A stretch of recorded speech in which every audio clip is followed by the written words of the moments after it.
আসসালামু আলাইকুম ওয়ারাহমাতুল্লাহ। প্রিয় ভাই ও বোনেরা, আজকের ভিডিওতে আমরা আলোচনা করব কিয়ামতের দিন মানুষের হিসাব কিভাবে হবে।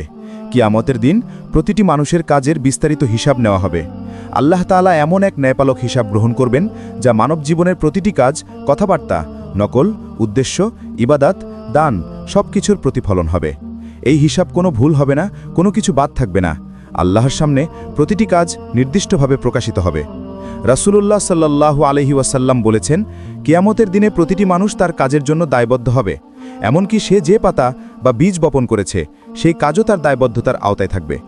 অর্থাৎ মানব জীবনের প্রতিটি কাজের প্রতিটি ক্ষুদ্রতম অংশও আল্লাহর কাছে গোপন থাকবে না। এই দিনটি হবে চরম ন্যায়ের দিন।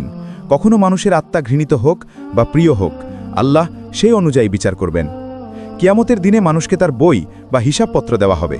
ধারাবাহিক হাদিস অনুযায়ী প্রত্যেকের ডান হাতে তার সৎ কাজের হিসাব এবং বাম হাতে পাপের হিসাব দেওয়া হবে।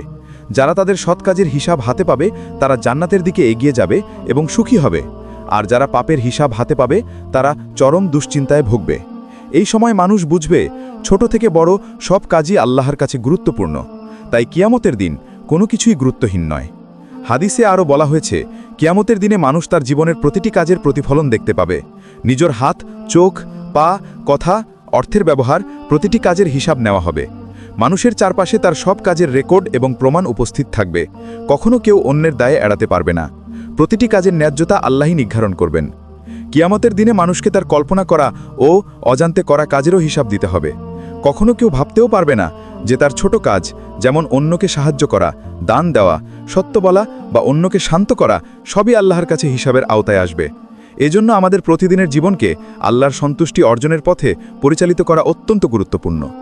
রাসূলুল্লাহ সাল্লাল্লাহু আলাইহি ওয়াসাল্লাম আরও বলেছেন, একজন মানুষ তার কিয়ামতের দিনের হিসাব দেখে চমকে যাবে, কারণ সে কখনো ভাবতে পারেনি যে ছোট কাজও তার জন্য গুরুত্বপূর্ণ হবে। এই দিনটি হবে এমন এক দিন যেখানে সব মানুষ দেখবে তার পূর্বজীবনের ফলাফল। যারা সৎ কাজ করেছে তারা শান্তি পাবেন, যারা পাপ করেছে তারা দুঃখ পাবেন।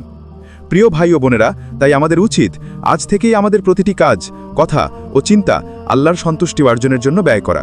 নামাজ কায়েম করা, কুরআন পাঠ, দান করা, সত্য বলা এবং অন্যকে সাহায্য করা, এই সব কাজ আমাদের কিয়ামতের দিনকে সহজ করবে। আমাদের জীবন হবে আল্লাহর সন্তুষ্টি অর্জনের পথ। সুতরাং আজ থেকেই সতর্ক হই, প্রতিটি কাজের জন্য আল্লাহর সামনে জবাবদিহি করতে প্রস্তুত থাকি। আমাদের উচিত দুনিয়ার মোহময়তা ত্যাগ করা, সৎ ও ন্যায়পরায়ণ জীবনযাপন করা এবং নামাজ ও ইবাদত কায়েম রাখা। আল্লাহ আমাদের সাহায্য করুন যেন আমরা কিয়ামতের দিন সঠিকভাবে হিসাব দিতে পারি এবং জান্নাত লাভ করি। আমিন। যদি ভিডিওটি আপনার ভালো লেগে থাকে তাহলে চ্যানেলটি সাবস্ক্রাইব করুন, ভিডিওটি লাইক দিন এবং বন্ধুদের সঙ্গে শেয়ার করুন। নবীজির শিক্ষার আলোকে চলুন, প্রতিটি কাজ আল্লাহর সন্তুষ্টি অর্জনের জন্য করি। আল্লাহ আমাদের সবাইকে সঠিক হিসাবদাতা বানান এবং জান্নাতে স্থান দিন।